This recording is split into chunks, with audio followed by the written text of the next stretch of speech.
Thinking about selling your Long Island home? Before you list it, you need to know what really happens once that sign goes up.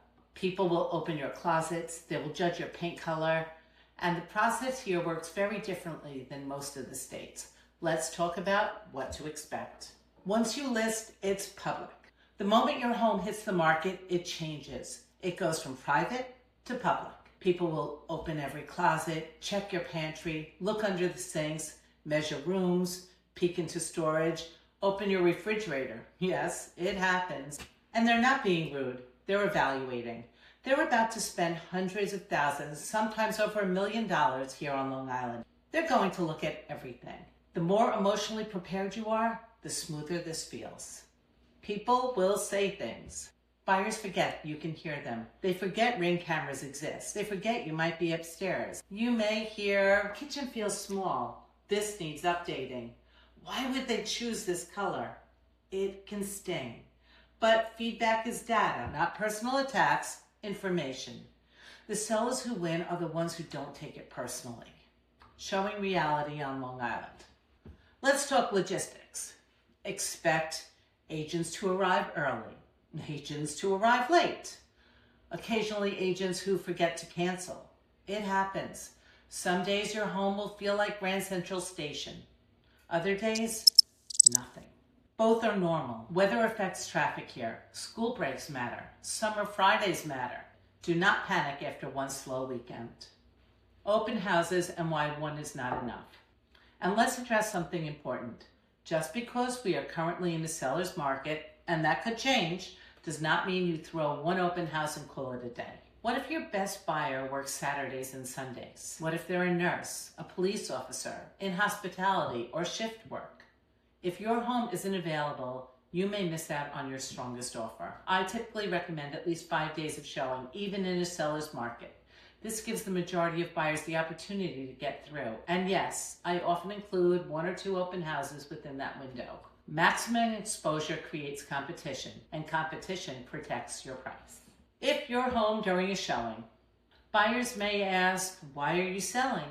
How long have you lived here? Have there been any issues? How are the neighbors?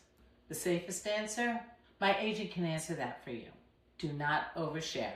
Negotiating goes through the agents here, which brings us to something very specific to New York. The order of things in New York, very important.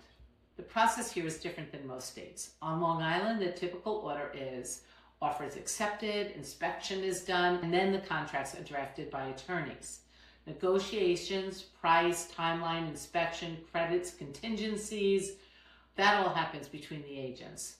Once terms are agreed upon, attorneys draft the contracts. And here's the key. An accepted offer is not binding until contracts are signed and the deposit is delivered. Also, we typically don't have a fixed closing date. We have an on or about, meaning closing can occur 30 days before or after the target date. That flexibility is normal here. The on or about date and moving out of state. This becomes critical if you're moving out of state and need the proceeds from this sale to purchase your next home. In many other states, closing dates are firm. If your Long Island closing shifts 2 or 3 weeks, but your out-of-state purchase has a hard closing date, you could be in a very uncomfortable situation. And that's why communication between agents matters. Your Long Island agent should have a strong working relationship with the agent where you're moving. Everyone needs to understand the flexibility of your on or about system from the beginning. Temporary housing may need to be discussed. Rent backs may need to be negotiated. Bridge timing may need to be discussed. If you're relocating, I actually have another video about how your agent can help you find a strong agent out of state. I'll link that so you can check it out. Coordination protects your money. The inspection phase, what really happens. Now let's talk about inspections. Inspectors are being paid a significant amount of money, and they are going to point out everything, and I mean everything. Popped nails, windows that don't lock properly, windows that don't open smoothly, signs of old leaks, grading issues, electrical panel details, signs of possible moisture, foundation observation, HVAC age, roof wear. They will open the electrical box. They will look inside. They will document anything that could be potential issues, details that you never even thought about. This does not mean that your house is falling apart. It means the inspector is doing their job thoroughly. And here's something important. The inspection report belongs to the buyer. They do not have to share it with you. They may send photos, they may send pieces of the report, they may send summaries. Often this is used as a negotiating tool. Your job as a seller, stay calm. Let your agent handle the negotiation strategically, not emotionally.